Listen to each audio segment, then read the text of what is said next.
Volume of a triangular prism. Perhaps the most exciting of all of the volume problems that you're going to solve in this unit, triangular prisms are also perhaps the easiest because triangular prisms have as their base the most obvious of all shapes, the triangle. And finding the volume of a prism is simply the multiplication of the area of its base by its length or height, depending on which you're looking at. Before we get into volume, though, we're going to quickly review how to find the area of a triangle. Super simple. All of you have that skill, of course. We are going to use a formula that you have worked with before. That formula being area equals base times height divided by 2. When we are using a formula, we always want to make sure and identify all of the components of our shape that we need to. So here I have the right angle. I always like to have that right angle sitting down somehow. It doesn't matter which way you sit that triangle, but having it so it's perpendicular to the surface you're working on. And then you have a very easy job of identifying the base or the part of the triangle that it's sitting on. And you also have the height of the triangle as well. So we have base and height. All we need to do is insert that information into the formula, which we of course worked on in the last section, and we would be able to go on to find area, which is base, which is 10, times height, which is also 10. All of that over 2 because you have to show each step and maintain the structure of the question as it was in the original formula. Don't leave any parts out. Area equals 10 times 10 is 100. Again, over 2. Area equals 100 divided by 2 is 50. We include our units, which is centimeters, and because we're only dealing in 2 dimensions, we use the notation squared. So our final answer for the area of this triangle is 50 centimeters squared. No problem. So when we go on to find the volume of a triangular prism, we're going to do pretty much the same thing that we did there. The only difference is we are now going to be incorporating another dimension because volume is 3-dimensional. So when we look at a triangular prism, we still have our triangle and we also have another dimension. In this one, we're going to call it length. So now we're no longer looking for, if you remember, we looked in area the last one, we're no longer looking for area, we're looking for volume. So our final answer is going to be represented by a V, so volume. Volume equals, and with prisms, it's the base, area of the base, times length or height. So if I look at this triangular prism, it's very obvious that my base is this triangle right here. So when I find area of my triangle, I'm going to put A down to represent the area of my triangle, and I'm going to multiply that triangle's area by length. So that measurement there. So I then have the formula volume equals area times length. Now, it can get a little tricky with triangular prisms, as we'll see in the next question, because depending on the orientation of the prism, you may want to use H, and then you've got a couple different H's in there. But I'll show you one with length, and then we'll go on to the other orientation and talk a little further about how to resolve that. So now that we've got our formula in place, we can just simply start to input the information that we know. We know when we're finding area of a triangle that it is base times height divided by 2. I like to put that in brackets, and then you've got your length there, and now you've got a nice solid formula. There's some letters represented in there, but you can definitely work your way through that. No problem. So we're going to continue down now and put some numbers into our equation. We've got volume equals base, which we've identified right here. So we've got our base, which is 6, times our height, which is right here, which is also 6. That's over 2. We've got our length, which is right here, and that's 14. So now that we've inserted numbers in there, we just have to do the simple math, making sure that we only do one step at a time and that we're thinking about bed mass as well and what to do first. So volume equals 6 times 6 is 36 over 2. Keep that in brackets. Your 14 comes down as well. Volume equals 36 divided by 2 is 18. Keep that in brackets. 18 times 14, because this is a multiplication, that's going to equal for us 252. 252 are units, are centimeters. And now we're dealing with 3 different dimensions, or a 3-dimensional shape, so we need to make sure to incorporate the notation cubed. So the volume of this triangle, or the amount that this triangular prism can hold, is 252 cubic centimeters. Pretty straightforward. So if we were to continue on with another example, here we see another triangular prism. This triangular prism is represented by the same things that were in the last one. So we again have volume equal to area, and this time it looks like height. And the only problem that I have with calling that height is I need you to be sure that you understand when we incorporate that height that we're dealing with 2 different types of height. I like to flip that prism over onto its side and call this number right here length instead of height. And I'll show you why once we put our question down. If we were to call this height, we would have volume equals base times height over 2 times height. So the problem comes if you don't switch those things around, that we've got an h here and we also have an h here. And it can get confusing because I don't want you to be putting the same number in those 2 places, because in this problem they represent 2 different things. So for that reason, I would want you to, when you are working on this, make sure that you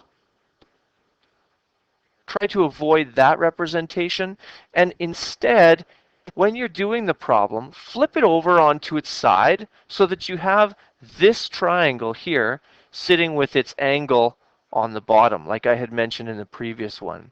So if I flip that one over, I can just put a 9 there, an 8 there. I sort of draw a little model, and now instead of working with 2 h's as we did over here, you've got an L, so you don't have a couple different variables. It makes sense, and it will save you a lot of small errors in the long run. So let's do this question just like I said. Volume equals area. Now we're dealing with length, so area times length.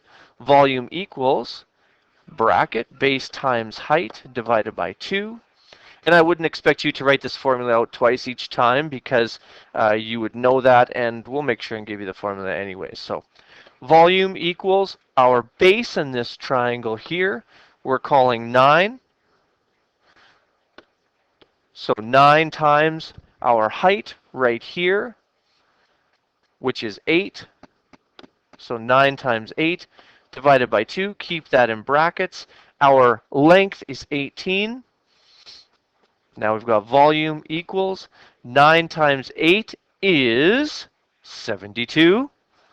So we've got 8 times 9, which is 72. And we're going to divide that by 2. Make sure we include those brackets. And our 18 goes in there. So now we've got volume equals 72 divided by 2 is 36. We end our bracket, and we're going to multiply that all by 18. And 18 times 36 equals 648. We've got our units. And of course, dealing with 3 dimensions, we have to incorporate that cubed. So finding this is pretty simple, pretty straightforward. There's not a lot of complication to it, but you have to make sure that you're aware of a couple of different things. So now we'll give you a little break. I know that you all love breaks, so we'll have a look at some dancing monkeys. Look at them go. just like Cole, Stephen, and Jarrett.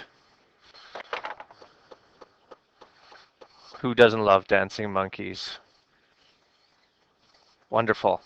Now let's get back to work.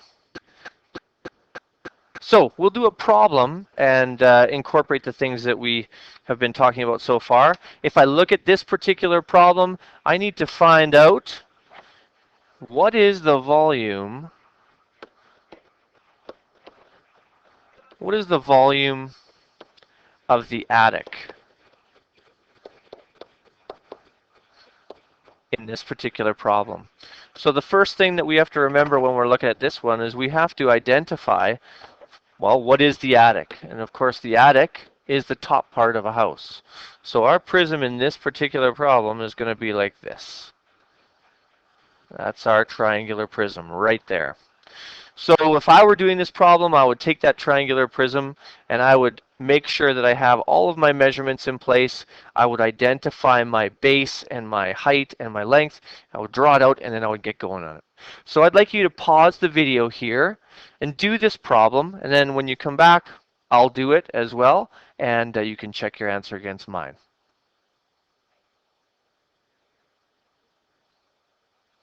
Okay.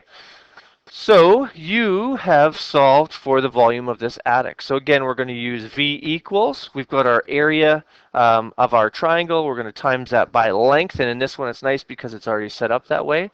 So we've got volume equals our base times our height divided by 2, all times length.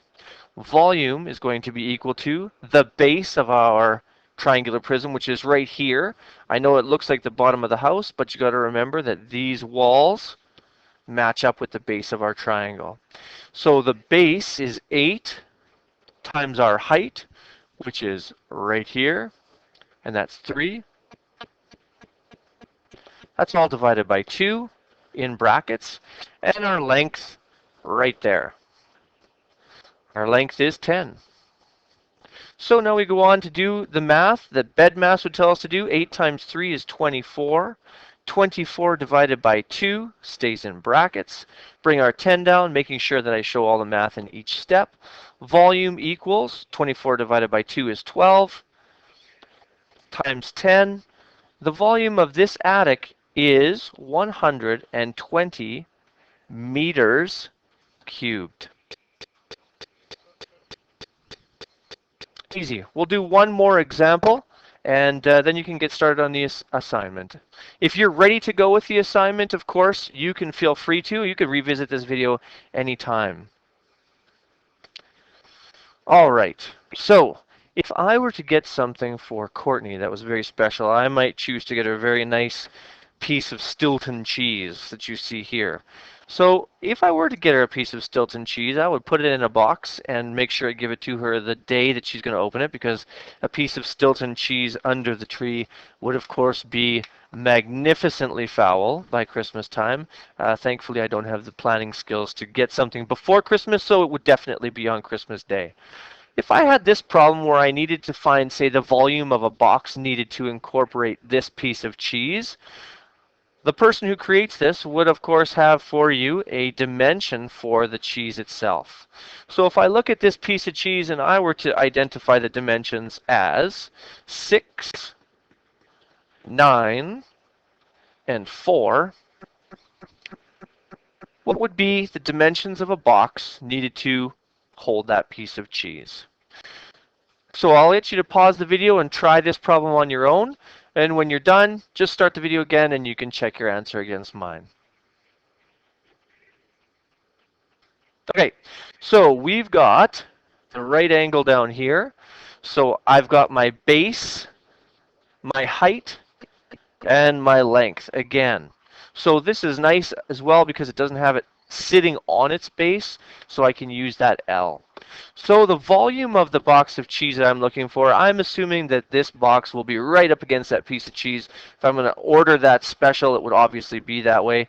And I'm going to put in now my numbers into my formula. My formula again quickly, base times height divided by 2, and that's multiplied by L, which is our length. So volume is going to equal base, which in my question here is 9, times height, which is 6, divided by 2. My length is only 4. So volume equals 9 times 6 is 54. This is where those multiplication skills come in handy. Keep that in brackets again. Volume equals 54 divided by 2 is 27. 27 times 4. Now when I'm doing multiplication in my head, I can use a calculator here, but I could also go 4 times 20 is 80, and 4 times 7 is 28. Add those two together, and I would get 108, just using my old noggin. I don't have any units in this particular one, so if I didn't have any units, if the problem didn't give me units, if Horseman forgot again to put in units, I would put down units cubed. So remember that if you don't have units, you can put units cubed in, and if you do have units, then make sure and incorporate those. So you should be good to go now with triangular prisms. Everything that you have is in place. If you have any questions at the end of this video or at the end of any videos, please make sure and come and talk to myself or Dr. Scully, whichever you prefer, and we'll do our best to help you. Revisit these two to make sure that you've got all your examples in place and understandings are nice and solid. Okay, thanks very much. And now get to work.